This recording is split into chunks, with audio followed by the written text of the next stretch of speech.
இந்த டிடிஏ கம்யூனிட்டியில் இருக்கக்கூடிய ஆட்கள் எல்லாமே ஃபுல்லாக அந்த சர்வீஸ் மைண்ட். நம்ம மைண்ட் ஆரம்பத்துலேருந்தே சொல்லிட்டு ஒரு ஒன்று ஃப்ரீ அப்படின்னா வந்து குவாலிட்டி கம்மியாக தான் இருக்கும் அப்படின்னு சொல்லிட்டு எல்லாரும் சேர்ந்து வந்து முன்னேறுவோமே. புதுசாக பயத்தை ஏற்றிக்கிட்டு பழசெல்லாம் மறக்கக்கூடாது. இதில் முக்கியமானது உங்களுக்கு நோட்ஸ் அப்படிங்கிறது ப்ரொவைட் பண்ணிடுவாங்க. 8 கொஷின் 10 கொஷின் கேட்குறாங்களா, அந்த புக்கை படிக்கலாம். ஆனால் அடுத்த வருஷம் அதை கேட்க மாட்டாங்க. நீங்கள் கொஷின் எடுத்து தரதுக்கு ரெடியாக இருந்தீங்க அப்படின்னா தாராளமாக எங்கள் கூட வந்து ஜாயின் பண்ணிக்கலாம். எல்லாமே டவுட்டு தான், சரிங்களா? தமிழை பொறுத்த வரைக்கும் என்ன பண்ணலாம் அப்படின்னா, தமிழுக்கு அவுட் சோர்ஸ் கொண்டு போகாமல் ஏன் வந்து ஜிஎஸ்க்கு கொண்டு போகிறீங்க அப்படிங்கிறது உங்கள் எல்லாரோட கேள்வியாக இருக்கலாம். அவுட் சோர்ஸை நோக்கமாக ஏன் கொண்டுட்டு போகுது அப்படிங்கிறது அனைவருக்கும் வணக்கம். எல்லோரும் எப்படி இருக்கீங்க? நல்லா இருக்கீங்க அப்படின்னு சொல்லிட்டு நம்புகிறேன். நல்லா ப்ரிப்பேர் பண்ணுங்கள் எக்ஸாமுக்கு. இப்போ நம்ம இந்த வீடியோவில் எதை பற்றி பார்க்க போகிறோம் அப்படின்னா, டிஎன்பிஎஸ்சி ட்ரீம் அச்சீவர் அப்படின்னு சொல்லிட்டு ஒரு குரூப் வந்து கேள்விப்பட்டிருந்திருப்பீங்க, சரிங்களா? டிடிஏ அப்படின்னு சொல்லிட்டு ஒரு குரூப்பு, கிட்டத்தட்ட அதில் ஒரு 34,000 மெம்பர்ஸ் வந்து இருப்பீங்க. மேக்ஸிமம் இந்த வீடியோ பார்க்கக்கூடியவங்க அந்த குரூப்பில் இருப்பீங்க அப்படின்னு சொல்லிட்டு நம்புகிறேன். அப்படி இல்லாதவங்க நான் கீழே வந்து டிஸ்கிரிப்ஷனில் கொடுக்குறேன். நம்ம இப்போ அதை பற்றி தான் வந்து பேச போகிறோம், சரிங்களா? இந்த டிடிஏ என்ன பண்ண போகுது அப்படின்னா, அதாவது நம்ம எல்லாருமே சேர்ந்து என்ன பண்ண போகிறோம் அப்படின்னா, ஃப்ரீ டெஸ்ட் பேட்ச் அப்படின்னு சொல்லிட்டு கண்டக்ட் பண்ண போகிறோம், சரிங்களா? இது எல்லாருமே யாரெல்லாம் வேலைக்கு போயிருக்காங்களோ அவங்க, இப்போ ப்ரிப்பேர் பண்ணிகிட்டு இருக்கவங்க, அப்புறம் டீச்சர்ஸ் கொஞ்சம் பேர் வந்துருக்காங்க. இவங்க எல்லாருமே சேர்ந்து ஒரு கொஷின் வந்து எடுக்க போகிறோம். மெட்டீரியல்ஸ் ப்ரொவைட் பண்ண போகிறோம். அப்புறம் எல்லோரும் மாதிரியும் டெஸ்ட்டு முடிஞ்சதுக்கப்புறம் கீ அப்படிங்கிறது விடுவோம். இதில் முக்கியமாக ரேங்க் லிஸ்ட் வித் சார்ட்டோடு வந்து வரும், சரிங்களா? நீங்கள் எத்தனாவது ரேங்க்கில் இருக்கீங்க அப்படிங்கிறத பார்த்துக்கலாம். அப்புறம் எக்ஸ்ப்ளனேஷன் வீடியோ அப்படிங்கிறது வரும், ஜிஎஸ்ஸு மேக்ஸு.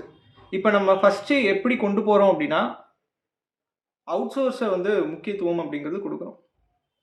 எல்லாருமே இப்போ ஸ்கூல் புக் வந்து படிச்சுட்டு இருந்திருப்பாங்க. இப்போ நம்ம என்ன பண்ண போகிறோம் அப்படின்னா, ஆனுவல் பிளானர் வரப்போகுது. இப்போ டிசம்பரில் வந்து வந்துடும். ஒரு மாதமோ 2 மாதமோ அதில் டைம் எடுத்துகிட்டு இந்த அவுட் சோர்ஸ்னால் எல்லாத்துக்கும் அவுட் சோர்ஸ் போகணுமா அப்படின்னா எல்லாத்துக்கும் நம்மளுக்கு தேவையில்லை. பாலிட்டி யூனிட் 6 இதுதான் வந்து ஃபஸ்ட்டு முக்கியம், சரிங்களா? குரூப் 4 பொறுத்த வரைக்கும். அதனால் நம்ம இந்த அவுட் சோர்ஸ் ஃபஸ்ட்டு வந்து நம்ம முடிக்க போகிறோம். யூனிட் 6 தற்கால தமிழ்நாடு வரலாறு அப்படின்னு சொல்லிட்டு ஒரு டாபிக் நீங்கள் பார்த்துருந்துருப்பீங்க. அந்த குரூப்பில் இருந்தீங்க அப்படின்னா நேற்றே வந்து ஷெட்யூல் அப்படிங்கிறது அனுப்பிச்சுருந்துருப்போம், பார்த்துருந்துருப்பீங்க. தற்கால தமிழ்நாடு வரலாறு, அதுலேருந்து கிட்டத்தட்ட ஒரு 18 டாபிக் அப்படிங்கிறது இருக்கும். அதை இந்த 1 வீக்கில் நம்ம முடிக்க போகிறோம். அடுத்து பாலிட்டி அதே மாதிரி தான். பாலிட்டியை பொறுத்த வரைக்கும் ஒரு 3 டாபிக் வந்து முடிக்க போகிறோம். யூனிட் 1, யூனிட் 2, யூனிட் 3 அப்படின்னு சொல்லிட்டு பிரக்தீஷ் பப்ளிகேஷனில் கொடுத்துருப்பாங்க. Historical background of Indian constitution அப்படின்னு சொல்லிட்டு ஃபஸ்ட்டு டாபிக் படிச்சிருந்துருப்பீங்க. அதுலேருந்து அடுத்து அந்த சேலின் ஃபியூச்சர்ஸு அந்த மாதிரி ஒரு 3 டாபிக் இருக்கும் இல்லையா, அந்த 3 டாபிக் அப்படிங்கிறது ஷெட்யூல் பார்த்துருந்துருப்பீங்க நேற்று. நான் அந்த டெஸ்ட் பேட்சோட குரூப் லிங்க்கு நான் வந்து கொடுக்குறேன். அதில் வந்து ஜாயின் பண்ணிக்கோங்க. கிட்டத்தட்ட ஒரு 700 மெம்பர்ஸ் வந்து ஆல்ரெடி ஜாயின் பண்ணிட்டாங்க. ஸோ அதில் நீங்கள் ஜாயின் பண்ணிக்கோங்க. ஜாயின் பண்ணிவிட்டு நீங்கள் எல்லாருமே வந்து பயன்பெறணும் அப்படிங்கிறது தான் எங்களோட முக்கிய நோக்கமே. சரி, ஓகே. இந்த டெஸ்ட் பேட்ச் ஏன் வந்து புக்கை நோக்கமாக இல்லாமல் அவுட் சோர்ஸை நோக்கமாக ஏன் கொண்டுட்டு போகுது அப்படிங்கிறது எல்லாத்துக்குமே ஒரு கொஷின் வந்து இருக்கலாம். அந்த கொஷினுக்கு நான் இப்போ ஆன்சர் பண்ணுறேன். என்ன அப்படின்னா, 2024 குரூப் 4 அதுக்கு முன்னாடி வரையும் எப்படி இருந்துச்சு அப்படின்னா, தமிழை பொறுத்த வரைக்கும் ஒரு 90க்கு மேலே எல்லாருமே மேக்ஸிமம் வந்து போடுற மாதிரி இருந்தது. மேக்ஸில் ஒரு 20க்கு மேலே போட்டிருந்துருப்பீங்க. அப்புறம் நீங்கள் ஜிஎஸ்ல ஒரு 50க்கு மேலே நீங்கள் போட்டிங்க அப்படின்னா ஓரளவுக்கு நம்மளுக்கு வேலை கிடைக்கக்கூடிய அந்த ரேங்க்குள்ளே நம்ம வந்து வந்துடலாம். ஆனால் இந்த 2025 இந்த கொஷின் பேப்பர் அப்படிங்கிறது அதனோட குவாலிட்டி அப்படிங்கிறது மாறிடுச்சு. தமிழை பொறுத்த வரைக்கும் 75 to 80 அப்படிங்கிறது தான் ஆவரேஜாக நம்மளால் எடுக்க முடியுது. ஏன்னா கொஷின் பேப்பர் அப்படி தான் செட் பண்ணுறாங்க. ஏன்னா கிட்டத்தட்ட ஒரு 40 கொஷின் 50 கொஷின் தான் புக்கில் இருந்து வருது அப்படின்னா, மீதி இருக்கக்கூடிய 20 கொஷின் அந்த ப்ரீவியஸர் கொஷின் வச்சோ இல்லை ஆப்ஷன் எலிமினேஷன் மெத்தட் வச்சோ அதை வச்சு தான் நம்மளால் என்ன பண்ண முடியுது, அடித்து ஒரு 75 கொஷினுக்கு மேலே நம்மளால் போட முடியுது. ஸோ ஏன் வந்து தமிழுக்கு தானே முக்கியமாக நீங்கள் அவுட் சோர்ஸ் இப்போ எல்லாம் படிச்சுட்டு இருக்காங்க, தமிழுக்கு அவுட் சோர்ஸ் கொண்டு போகாமல் ஏன் வந்து ஜிஎஸ்க்கு கொண்டு போகிறீங்க அப்படிங்கிறது உங்கள் எல்லாரோட கேள்வியாக இருக்கலாம். இதுக்கு நாங்கள் என்ன பதில் சொல்கிறோம் அப்படின்னா, தமிழை பொறுத்த வரைக்கும் இப்போ பிரித்தெழுதுகளில் புணர்ச்சி விதி வந்து நீங்கள் படிக்கிறீங்க. ஒரு செட் ஆஃப் புணர்ச்சி விதி இருக்குதுன்னு வச்சுக்கோங்களேன். ஒரு 20-25 புணர்ச்சி விதி இருக்குதுன்னு சும்மா நான் எக்ஸாம்பிளுக்கு சொல்கிறேன், எவ்வளோ இருக்குன்னு எனக்கே தெரியல.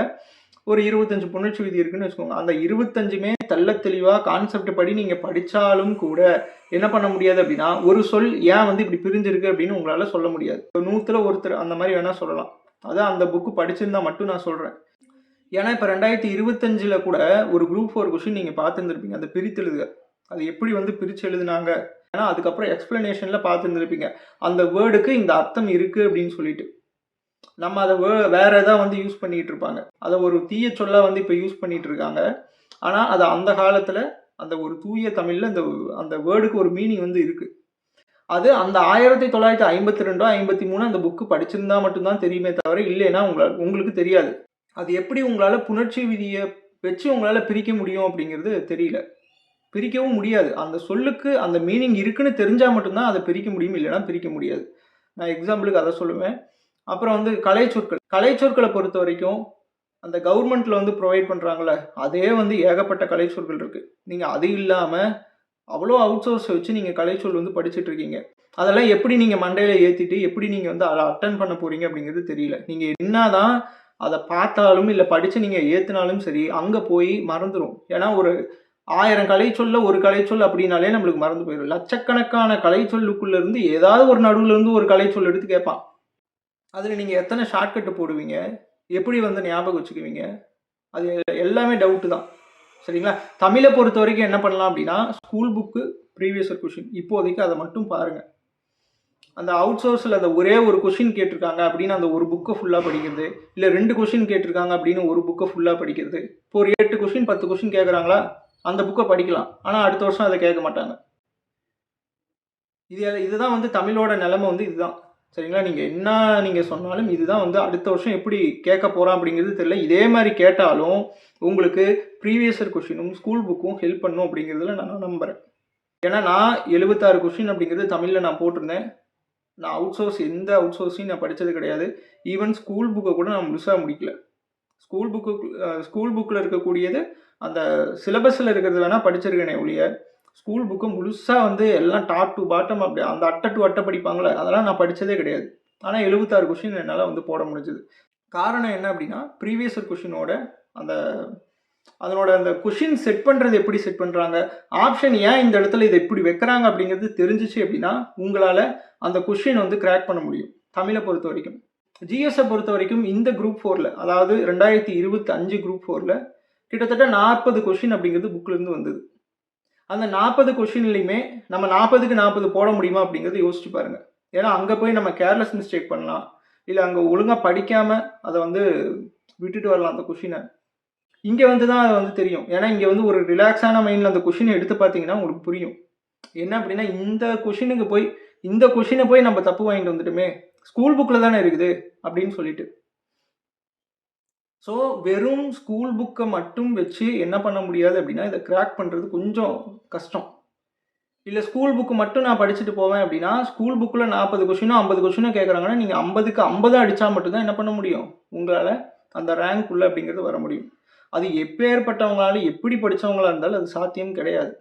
ஏன்னா சின்ன மிஸ்டேக் அப்படிங்கிறது வரும். யானைக்கும் அடிசருக்கும் அப்படிங்கிற மாதிரி தான். ஸோ அதனால் என்ன பண்ணலாம் அப்படின்னா நம்ம அவுட் சோர்ஸும் கொஞ்சம் கவனத்தை வந்து செலுத்தலாம். இப்போ மேக்ஸிமம் நீங்கள் எல்லாம் இப்போ போய்கிட்டு இருக்க பேட்ச் எல்லாமே எடுத்துட்டீங்க அப்படின்னா பெய்ட் பேட்சாக இருக்கட்டும் இல்லை ஃப்ரீ பேட்ச் நிறைய பேர் ப்ரொவைட் பண்ணுவாங்க. அந்த பேட்ச் எல்லாமே நீங்கள் எடுத்துட்டீங்க அப்படின்னா எல்லாமே ஸ்கூல் புக் தான். புரியுதுங்களா என்ன அப்படின்ட்டு? ஒரு சில இது வந்து அவுட் சோர்ஸ்லாம் வந்து பார்த்துருந்துருப்பீங்க. அதுவும் ஸ்கூல் புக்கோட மிக்சிங்கோட தான் வந்து வரும். வெறும் அவுட் சோர்ஸுக்கு மட்டும் நம்மளுக்கு வந்து டெஸ்ட் பேட்ச் அப்படிங்கிறது கண்டக்ட் பண்ண மாட்டாங்க. ஸோ நம்ம என்ன பண்ண போகிறோம் அப்படின்னா கண்டக்ட் பண்ண போகிறோம். இதில் முக்கியமானது உங்களுக்கு நோட்ஸ் அப்படிங்கிறது ப்ரொவைட் பண்ணிடுவாங்க. இப்போ தற்கால தமிழ்நாடு வரலாறு அப்படின்னு எடுத்துட்டோம் அப்படின்னா இப்போ ஒரு டாபிக் கொடுத்துருப்பாங்க, தமிழ்நாட்டில் விடுதலை போராட்டம் அப்படின்னு சொல்லிட்டு. இப்போ அதுக்கெலாம் வந்து நோட்ஸ் வந்து ரெடி ஆயிடுச்சு. உங்களுக்கு கண்டிப்பாக அதை வந்து சென்ட் பண்ணுவோம். சரிங்களா? அந்த குரூப்பில் வந்து ஜாயின் பண்ணிக்கோங்க. அந்த குரூப்பில் எல்லாமே உங்களுக்கு ஈச் அண்ட் எவ்ரிதிங் எல்லாமே வந்து வந்துடும். புரியுதுங்களா என்ன அப்படின்ட்டு? இதில் இன்னொன்று உங்களுக்கு சொல்ல விரும்புகிறேன். இதில் யூனிட் 6 அதாவது யூனிட் 8 நம்ம வந்து பழைய இது படிப்போம் இல்லையா, அதில் 20 கொஷின். சரிங்களா? நீங்கள் நான் சொல்கிறேன் அப்படின்னு ஞாபகம் வச்சுக்கோங்க. யூனிட் 6ல் 20 கொஷின். அதுக்கடுத்து பாலிட்டியில் 15 கொஷின். எத்தனை ஆச்சு? இதே 35 கொஷின் ஆகிடுச்சு. அடுத்து எக்கனாமிக்ஸ் யூனிட் 9 அப்படின்னு சொல்லிட்டு வரும். சரிங்களா? இது ரெண்டுமே சேர்ந்து 20 கொஷின். இதை நீங்கள் யோசிச்சு பார்த்தீங்க அப்படின்னா 35, 45, 55 கொஷின் பக்கம் இந்த வெறும் 4 சப்ஜெக்ட்லேருந்து வந்துடுது. ஃபஸ்ட்டு அதனால் என்ன பண்ண போகிறோம் அப்படின்னா இந்த 4 சப்ஜெக்ட் அப்படிங்கிறத கவர் பண்ண போகிறோம். புரியுதுங்களா என்னென்னு? இதில் அவுட் சோர்ஸ் முக்கியமானது பாலிட்டி யூனிட் 6. ஏன்னா இதுதான் அதிக கொஷின் வந்து வருது. எக்கனாமிக்ஸை பொறுத்த வரைக்கும் குரூப் 4ல் இந்த குரூப் 4லேயே 6 கொஷின் அப்படிங்கிறது புக்லேருந்து கேட்டிருந்தாங்க. அப்போ மீதி 4 கொஷின் எங்கேருந்து கேட்டிருந்தாங்க அப்படின்னா, அந்த மீதி 4 கொஷின் அந்த கரண்ட் அஃபேர்ஸு அது இதுன்னு அந்த மீதி 4 கொஷின் வந்து வந்துடும். அது எப்போவுமே வந்து நடக்கிறது தான். சரிங்களா? எக்கனாமிக்ஸை பொறுத்த வரைக்கும் ஒரு 10 கொஷின் இருக்குது அப்படின்னா 6-7 கொஷின் வந்து புக்லேருந்து வந்துடும். மீதி 3 கொஷினோ 4 கொஷினோ கரண்ட் அஃபேர்ஸ் ரிலேட்டடாக நம்ம வந்து போவாங்க. நம்ம அதையும் என்ன பண்ண போகிறோம் அப்படின்னா, அவங்க எதுபடி கேட்க போகிறாங்க, அவங்க எப்படிலாம் கேட்குறாங்க. இப்போ ப்ரீவியஸ் இயர் கொஷினில் கரண்ட் அஃபேர்ஸ்னால் எல்லாத்தையும் உட்காந்து படிக்க முடியாது நம்மளால். அப்போ அவங்க எதுக்கு முக்கியத்துவம் கொடுக்குறாங்க அப்படிங்கிறத நம்ம பார்க்கணும். புரியுதுங்களா என்ன அப்படின்ட்டு. அடுத்து யூனிட் 9. யூனிட் 9 பொறுத்த வரைக்கும் அதே தான். சரிங்களா? இப்போ தமிழ்நாடு சம்மந்தமாக எதெல்லாம் நம்ம படிக்கணுமோ அது எல்லாத்தையும் நம்ம வந்து படிக்க போகிறோம். ஏன் இந்த பேட்சை வந்து ஃபாலோ பண்ணுங்கன்னு சொல்கிறோம் அப்படின்னா, இப்போ எல்லாருமே ஸ்கூல் புக்கு படிச்சுக்கிட்டு இருக்காங்க. ஸ்கூல் புக்கு படித்ததுக்கப்புறம் படித்து முடிச்சதுக்கப்புறம் ஒரு எல்லாத்துக்கும் தோணும், நம்ம ஸ்கூல் புக்கு எல்லாமே படிச்சிட்டோம், ஒருவேளை அவுட் சோர்ஸ் கேட்டாங்கன்னா என்னடா பண்ணுறது அப்படின்னு சொல்லிட்டு அந்த பயத்தில் என்ன ஆகும் அப்படின்னா, கடைசி ஒரு 2 மாதம் 3 மாதம் அவங்களுக்கு டைம் நல்லாவே இருக்கும். ஆனால் அந்த டைம் நல்லா இருந்தும் கூட அவுட் சோர்ஸை பார்த்துட்டு அந்த பயம் வந்துடும் நம்மளுக்கு. ஓ இவ்வளோ இன்ஃபர்மேஷன் இருக்கா, நம்மளால் வந்து எப்படி அந்த 3 மாதத்தில் படிக்க முடியும் அப்படின்னு சொல்லிட்டு அது ஃப்ரஸ்ட்ரேட் ஆகி ஸ்கூல் புக்கு டேட்டாலாம் கொஞ்சம் கொஞ்சம் மறக்கிறதுக்கு வாய்ப்பு இருக்குது. ஏன்னா அந்த 3 மாதம் அப்படிங்கிறது ரிவிஷனுக்கு தான் நம்ம வச்சுக்கணுமே தவிர புதுசாக படித்து நம்ம புதுசாக பயத்தை ஏற்றிக்கிட்டு பழசெல்லாம் மறக்கக்கூடாது. அதை வந்து புரிஞ்சுக்கணும். புரியுதுங்களா என்னென்னு? ஸோ அதனால் இந்த ஒரு 2 மாதம் 3 மாதம் எடுத்துகிட்டு அவுட் சோர்ஸை ஃபுல்லாக முடிச்சுட்டு, நீங்கள் நினைக்கலாம் அவுட் சோர்ஸை படிக்கும்போது ஸ்கூல் புக் மறந்து போகாதா அப்படின்னு சொல்லிட்டு. நீங்கள் அவுட் சோர்ஸ் எடுத்து பார்த்தீங்கன்னா தெரியும், ஸ்கூல் புக்கில் இருக்கக்கூடிய கண்டென்ட்டோட ரெஃபரன்ஸே இந்த புக்கு தான் அப்படின்னு சொல்லிட்டு. புரியுதுங்களா என்னென்னு? அங்கே இருக்கக்கூடியது இங்கே இருக்க தான் போகுது, இங்கே நீங்கள் படிச்சிருவீங்க. அவுட் சோர்ஸை பொறுத்த வரைக்கும் என்ன இவ்வளோ டேட்டா இருக்குது அப்படின்னு வந்து யோசிக்கக்கூடாது. நீங்கள் அவுட் சோர்ஸை படிக்கும்போது தான் உங்களுக்கு புரிய வரும், எப்படி வந்து ஆங்கிலேயர்கள் வந்து ஒவ்வொரு பகுதியாக வந்து கைப்பற்ற ஆரம்பித்தாங்க அப்படின்னு சொல்லிட்டு. அது நம்மளுக்கு புரிகிற மாதிரி தான் இருக்கும். சரிங்களா? இப்போ ஸ்கூல் புக்கெலாம் வந்து மனப்பாடம் பண்ணுற மாதிரி இருக்குங்களா? இது எல்லாமே வந்து ஸ்டோரி தான். நீங்கள் படிக்க படிக்க உங்களுக்கே வந்து இன்ட்ரெஸ்ட் வந்து அதிகமாக வர ஆரம்பிக்கும். ஓ இப்படி தான் நம்ம இது தெரியாமல் நம்ம வந்து புக்கில் அதை படிச்சுட்டு இருந்தோமா அப்படின்னு சொல்லிட்டு உங்களுக்கு தோண ஆரம்பிக்கும். புரியுதுங்களா என்ன அப்படின்ட்டு? நீங்கள் ஒரே ஒரு டெஸ்ட் மட்டும் அட்டன் பண்ணி பாருங்கள், உங்களுக்கு எல்லாமே வந்து இதில் புரிய வரும். சரிங்களா? கொஷின் அட்டன் பண்ணுங்கள். உங்ககிட்ட ஒரு ரெக்வஸ்ட்டாக கேட்கணும் அப்படின்னு சொல்லிட்டு நம்ம டிடிஏ கம்யூனிட்டியிலேருந்து விரும்புகிறோம். அது என்ன அப்படின்னா, இந்த டெஸ்ட் பேட்சுக்கு உண்டான கொஷின் செட்டர்ஸாக இருக்கட்டும், ஷெட்யூலை வந்து டிசைன் பண்ணுறதா இருக்கட்டும், அப்புறம் அந்த ரிசல்ட் விடுறது, நம்ம எத்தனாவது ரேங்க்கில் இருக்கோம் அப்படின்னு சொல்லிட்டு ரிசல்ட் விடுறதா இருக்கட்டும், மெட்டீரியல் மேக் பண்ணுறதா இருக்கட்டும், டைப் பண்ணுறதா இருக்கட்டும், அப்புறம் யூடியூப்பில் வந்து எக்ஸ்பிளைன் பண்ணுறதா இருக்கட்டும், இது எல்லாத்துக்குமே ஆட்கள் அப்படிங்கிறது இப்போ இருக்காங்க. அந்த ஆட்களில் கொஞ்சம் பேர் வந்து வேலைக்கு போகிறவங்களா இருக்காங்க, கொஞ்சம் பேர் வந்து இப்போது படிச்சுக்கிட்டு இருக்கவங்களா, ஒரு 3 வருஷம் 4 வருஷம் படிக்கிறவங்க, எக்ஸ்பீரியன்ஸ்டு கேண்டிடேட்ஸ்லாம் நிறைய பேர் இருக்காங்க. இப்போ அவங்களும் வந்து படிக்கணும். ஸோ என்ன பண்ணுங்க அப்படின்னா, உங்களால் முடிஞ்ச ஹெல்ப்பை, இல்லை நீங்கள் கொஷின் எடுத்து தரதுக்கு ரெடியாக இருந்தீங்க அப்படின்னா தாராளமாக எங்கள் கூட வந்து ஜாயின் பண்ணிக்கலாம். சரிங்களா?